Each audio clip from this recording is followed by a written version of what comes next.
शऊर देना बगावत नहीं, नजरिया समझाना उकसाना नहीं, हकायक बताना जुर्म नहीं, हक का रास्ता दिखाना साजिश नहीं, खौफ ख़त्म करना गद्दारी नहीं।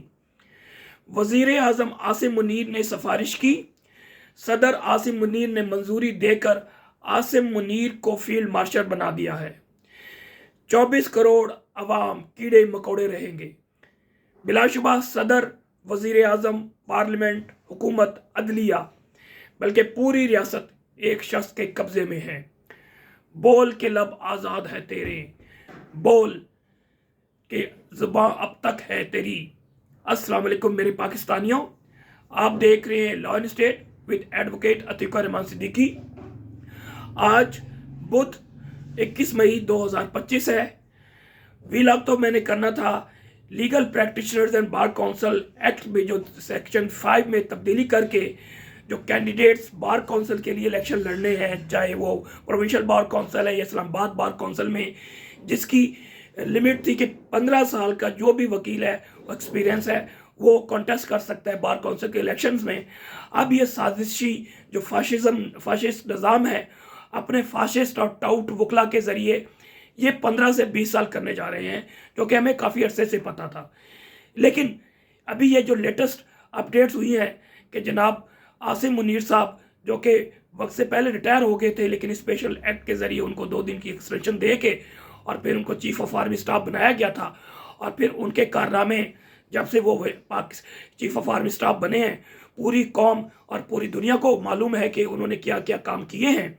उस पर भी नहीं जाना चाहता। अब ये इनको फील्ड मार्शल का जो है ऑनरी एजाज़ भी दे दिया गया है, इनका साथ लगा दिया गया फील्ड मार्शल आसिम मुनीर साहब, हाफिज आसिम मुनीर साहब। आज का वीलॉग का मेरा मौजू यही है। इससे पहले आपको रिक्वेस्ट है कि आप मेरे वीलॉग को जो है मेरे चैनल को लाइक करें, सब्सक्राइब करें, बेल आइकन को प्रेस करें। बैकग्राउंड जो है मैं बताना चाहता हूँ फील्ड मार्शल के हवाले से, तो ये बहुत पुराना है। ये कुरून वस्ता यानी कि मिडल एज यूरोप में ये मुख्तलिफ जंगों में उन जर्नलों को, उन सिपह सालारों को मिलते रहे हैं, लेकिन रेयर मिले, लेकिन मिलते रहे हैं, जो कि मुख्तलिफ जंगों में उन्होंने इम्पोर्टेंट रोल प्ले किया कब्ज़ा करने में या कब्ज़ा छुड़ाने में या तारीख का धारा जो है बदलने में। और फिर अगर मॉडर्न टाइम में देखा जाए 20th सेंचुरी में, तो उसमें ब्रिटिश ने भी अपने कुछ जर्नलों को 2-3 जर्नलों को दिए, जर्मनी ने भी दिए। स्पेशली जो वर्ल्ड वार 1 और वर्ल्ड वार 2 है उसमें सोवियत यूनियन ने भी दिया, इसके अलावा जर्मनी ने दिया, ब्रिटिश ने दिया। उसमें ज़्यादा डिटेल नहीं जाना चाहता। जनरल रोमेल को मिला, फिर जनरल मॉन्टगोमरी को मिला। इसी तरह पाकिस्तान और इंडिया में भी ये तारीख 1-2 रही है। इंडिया की तारीख में जो मानिक शाह सिंह जो है, उन्होंने पाकिस्तान के जब 2 लख्त किया और सब ईस्ट बंगाल को पर काबिज होके उनको आज़ाद करवाया, तो उसके बाद इंदिरा गांधी ने इनको फील्ड मार्शल का खिताब दे के लाइफ टाइम को के ये एजाज़ रहता है। लेकिन ये बाद में बताऊंगा कि कानूनी सिचुएशन क्या है। ये ऑनररी जो है एट्रीब्यूशन होती है टू दी जर्नल, इसके अलावा इसकी कोई हैसियत नहीं होती। इसके अलावा एक जनरल गरियाप्पा, KM गरियाप्पा थे जो इंडिया के, उनको भी ये मिला था 1986 में फील्ड मार्शल का खिताब ऑनररी मिला था। लेकिन उनको तकरीबन 35-36 साल रिटायरमेंट के बाद ये खिताब मिला था। उन्होंने 1947-48 की जो कश्मीर में जब डोगरा राजा ने एनेक्सेशन कर दी इंडिया के साथ, और फिर इंडियन आर्मी वहाँ पर इन हुई कश्मीर में, और जिस तरह उन्होंने रिस्टोर किया या कब्ज़ा किया व्हाटएवर, उसके एजाज़ में मिला था। इसी तरह पाकिस्तान की तारीख में अब ये दूसरे हैं जनरल जिनको ये फॉर्म 47 की हुकूमत ने दिया। और जिस तरह दिया होगा आपको मालूम है कि इस वक्त सारा निज़ाम हुकूमत किसके हाथ में है। बाकी तो सिर्फ मोहर लगाने के लिए हैं, चाहे वो जरदारी साहब हैं या फिर शहबाज साहब हैं या मरियम हैं या सिंध में पीपल्स पार्टी की हुकूमत है। ये सारे जो है कारिंदे हैं, हरकारे हैं, टाउट्स के अलावा इनकी हैसियत कोई नहीं है। अब जो हिस्ट्री है, जनरल अयूब ने जब 7 अक्टूबर 1958 में सिकंदर मिर्ज़ा को फारिग करके मार्शल लॉ लगाया और फिर 27 अक्टूबर 1958 में सदर भी बन के उनको फारिग कर दिया और गालबन 29 अक्टूबर को अपने आप को अपने साथ एट्रीब्यूशन कर दिया, यानी कि चीफ कमांडर भी वो थे, चीफ मार्शल एडमिनिस्ट्रेटर भी थे। तो तीसरी हैसियत ये कि सदर मुमलिकत ने खुद ही अपने आप को चीफ फील्ड मार्शल बना दिया 29 अक्टूबर 1958 को। जबकि जंग कोई की नहीं, कोई जंगी उन्होंने स्किल नहीं किए।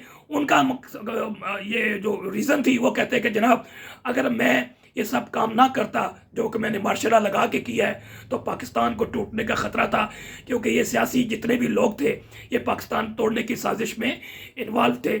पर उसमें भी डिटेल नहीं जाता। अब इनको मिल गया ऑलरेडी। अब अगर कॉन्स्टिट्यूशन ऑफ पाकिस्तान देखा जाए, जो कि आपको मालूम है इस पर उसकी क्या हैसियत है, स्पेशली 26 अमेंडमेंट के बाद उसकी हैसियत ख़त्म हो चुकी है और पूरा निज़ाम जो है, चाहे वो पार्लियामेंट है, एग्जीक्यूटिव है या अदलिया है, सारा कंट्रोल में है, फ़र्दे वाहिद के हाथ में। तो फिर लेकिन कॉन्स्टिट्यूशन पाकिस्तान अभी भी कोई ऐसा फील्ड मार्शल का के हवाले से नहीं है। इसके अलावा आर्मी एक्ट भी इस बारे में साइलेंट है, या फिर इस हवाले से चाहे वो नेवी ऑर्डिनेंस है या एयरफोर्स एक्ट है जिसके ज़रिए वो सारा रेगुलेट किया जाता है, उसमें भी ऐसी चीज़ कोई नहीं है। तो मुख्तसर ये है कि अगर बीइंग स्टूडेंट ऑफ लॉ और कॉन्स्टिट्यूशन देखा जाए तो इसकी हैसियत लीगल एंटिटी कुछ भी नहीं होती। लेकिन अब ये बहस चल पड़ी है कि क्या वो ताहयात है या ताहयात नहीं है। तो मुख्तसर ये वो ताहयात नहीं है। अब ये इसको क्यों दिया गया है, ये बड़ी इंपॉर्टेंट चीज़ है। वो ये है कि 3-4 दिन का जो इंडिया पाकिस्तान कॉन्फ्लिक्ट था उस हवाले से दिया गया है। अब इस पे मैं इंटरप्रेट करना चाहता हूँ कि जितने भी जर्नल्स को तारीख में, चाहे वो कुरून वस्ता में था या 20th सेंचुरी में था या अब 21st सेंचुरी तक है, तो उनको जिनको मिला था उन्होंने जंगें लड़ी थी और उसमें जंगों में कामयाब हुए थे। अब इस हवाले से देखा जाए जो 3-4 दिन का कॉन्फ्लिक्ट था या 5 दिन का इंडो पाक का था, क्या वो जंग थी या जंग नहीं थी? तो माजरत के साथ कानूनी तौर पे ना इंडिया ने वार डिक्लेयर किया था, ना पाकिस्तान ने कोई वार डिक्लेयर किया था।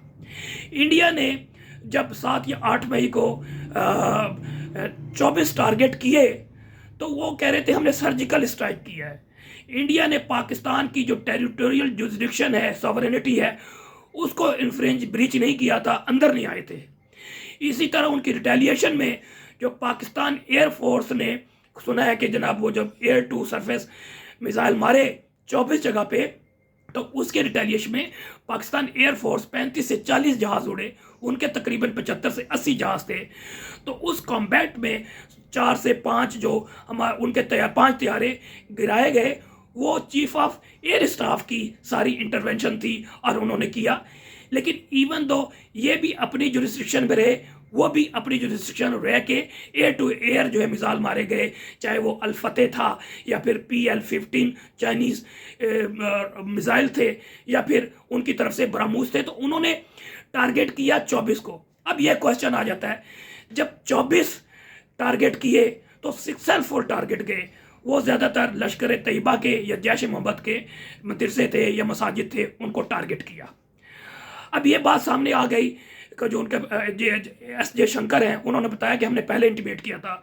जबकि मेरे पहले दिन से जब बंदा सोचता है कि 24 जगह टारगेट किया हो, जहाँ पर मदरसे के लोग भी हों, आप वो उनके हिसाब से वो एक्टिविस्ट भी हों, तो 100 150 भी अगर एक बंदे की जगह पे हो तो 2000 से ज़्यादा लोग वहाँ पर मौजूद हों, तो टारगेट किया हो और टारगेट लगा भी अपनी जगह पे हो और उनको इंटीमेशन ना हो, तो फिर कैजुअलिटीज़ बहुत ज़्यादा होनी चाहिए थी, सैकड़ों में होनी चाहिए थी, जबकि कैजुअलिटीज़ तकरीबन 30 से 35 थी। इसका मतलब यह है कि ज़्यादातर लॉजिक, यार मैं पहले से इसको समझता हूँ, लॉजिक से सोचना चाहिए ताकि आप नतीजे पे ट्रू तरीके से पहुँच सकें। तो इनको इंटीमेशन थी, इसलिए जो एक्टिविस्ट थे या मदरसे के तालिब इल्म थे, जो वट एवर कहें, वो उनको हटा दिया गया था और वो काम करने वाले चंद लोग होंगे हर मदरसे में, तो उनको इंजरीज या कैजुअलिटीज़ हुई, इसके अलावा नहीं हुई। अब इसमें आर्म फोर्सेस तो नाकाम, आर्मी बल्कि, क्योंकि ARMY का काम था कि एयर शील्ड देना और प्रोटेक्शन करना, तो उसमें नाकाम हुए और पूरी तरह से 24 टारगेट हिट किए। फिर क्योंकि इन्होंने रिटेलिएशन में एयर चीफ ऑफ स्टाफ ने उनके जहाज मार गिराए, तो उनको जो है ना हजीमत का शिकार हो गए। और पूरी दुनिया में जब बात शुरू हुई तो अगले दिन फिर इन्होंने पूरे पाकिस्तान में देखा, 1-2 दिन ड्रोन ऐसे फिर रहे थे जैसे गुब्बारे हर जगह उड़ रहे हैं। और फिर उनको भी नहीं गिराया गया। इनका ये स्टांस था कि जनाब वो क्योंकि अगर हम मारेंगे तो हमारी लोकेशंस पता लग जाएगी, फिर वो टारगेट करेंगे। बहरहाल इसमें भी नहीं पड़ते, जबकि इंडियन कैसे ऐसा कोई नहीं, हमने जहाँ जहाँ भेजना था वो भेजा, इस पर भी नहीं जाते, वो थे इजरायली। इसके जवाब में फिर टर्की जो मिसाइल पाकिस्तान के पास थे वो उन्होंने इंडिया भेजे। मुख्तसर यह कि जुरिस्डिक्शन ना पाकिस्तान इंडिया के अगेंस्ट वार शुरू की, ना इंडिया ने पाकिस्तान के साथ वार किया। लेकिन जब ये सारी सिचुएशन हुई तो इंडिया को सुबकी का सामना हुआ। तो रात को जो है 10 मई की रात को उन्होंने मिसाइल दागे एयरबेस पे पाकिस्तान के। उस वक्त तक पाकिस्तान ने हिट नहीं किया था इनके एयरबेस। फिर इस रिटेलिएशन में फिर किसने अटैक किया? पाकिस्तान एयरफोर्स ने। जनरल ये air chief of staff Zaheer Babar ने, सिद्धू ने, उन्होंने ये रिस्पॉन्ड किया जो सुबह सुबह early in the morning after फजर, जिसको नाम दिया गया ऑपरेशन बुनियादुल मसूर। इसमें जो टारगेट किए, कहते 26 जगह पे टारगेट की है पाकिस्तान एयरफोर्स ने उनको, और वो भी एयर टू सरफेस, अंदर नहीं गए। जो टीवी में या आप फेसबुक पे देखते हैं ये सब गलत है, AI जनरेटेड है। ना कोई जहाज पाकिस्तान के अंदर गया, ना पर वहाँ पर कोई डॉग फाइट हुई। पाकिस्तान के एयरफोर्स के पायलट ने अपनी जुरिस्डिक्शन में रह के एयर टू सरफेस मिसाइल दागे जो हर एयर बेस पे गए, जिसमें उनको बड़ा शदीद नुकसान हुआ। और ब्रह्मोस का जो मिसाइल का पूरा डिपो था वो उड़ गया। या मुख्तलिफ एयरफोर्स को शदीद नुकसान पहुँचे, या इनके जो और टेक्टिकल या प्लेसेस थे उनको नुकसान हुआ। तो उन्होंने भी एयर बेस को किया, जिसकी वजह से फिर इंटरवेंशन की गई ट्रंप की तरफ से और रुकवाया गया। इवन दो कहीं पर यह इस्तेमाल नहीं हुआ कि ये वार है, तो मेरे हिसाब से ये वार है ही नहीं कानून के हिसाब से। बहरहाल जंगल का बादशाह अंडे दे या बच्चे दे वो उसकी मर्जी है। तो पाकिस्तान में इस वक्त ना आइन है ना कानून है, जो मर्जी है वो चलता रहेगा। लेकिन बीइंग पाकिस्तानी मैं हर वो मबे वतन पाकिस्तान जो आइन को समझता है, जो कानून को समझता है, जो जमहूरियत को समझता है, उनको रिक्वेस्ट करूँगा, एडवाइस करूँगा कि दिल छोटा मत करें, मेहनत करें, मजबूत रहें, बहादुरी के साथ बिला खौफ अपनी स्ट्रगल दामे दरमे सखने एक अच्छे पाकिस्तान के लिए, एक जमहूरी पाकिस्तान के लिए आप अपनी जारी रखें with in 4 corner of the law. क्योंकि अगर PTI का जिक्र किया जाए, आपको मालूम है कि PTI ऑलमोस्ट ग्राउंड रियलिटी पे ख़त्म कर चुके हैं। लेकिन जो सिंपैथी है ना लोगों के जहन में, वो PTI के साथ भी है या इमरान खान के साथ है। बाकी PTI के इस वक्त जो मौजूदा जो सो कॉल्ड लीडर, मैं उनको लीडरशिप कहते ही नहीं है, लीडरशिप है ही नहीं, ना इनका कोई पॉलिटिकल बैकग्राउंड है, ना उनका लेवल का एक्यूमेन है या अंडरस्टैंडिंग है कि उनको लीडर किया जाए। वो अपने मफादात के इमरान खान का नाम लेके ये इंजॉय करने वाले लोग हैं। तो बीइंग पाकिस्तानी अपनी स्ट्रगल रखनी है विदाउट एफिलिएटिंग विद एनीबॉडी। आपका भी फ़र्ज़ है, मेरा भी फ़र्ज़ है। मैं बीइंग पाकिस्तानी अपनी स्ट्रगल कोर्टों में भी, कोर्टों के बाहर वीलॉग के ज़रिए लिख के करता आया हूं और करता रहूंगा। नेक्स्ट वीलॉग तक के लिए इजाज़त दीजिए। वस्सलाम। पाकिस्तान जिंदाबाद, अवाम जिंदाबाद।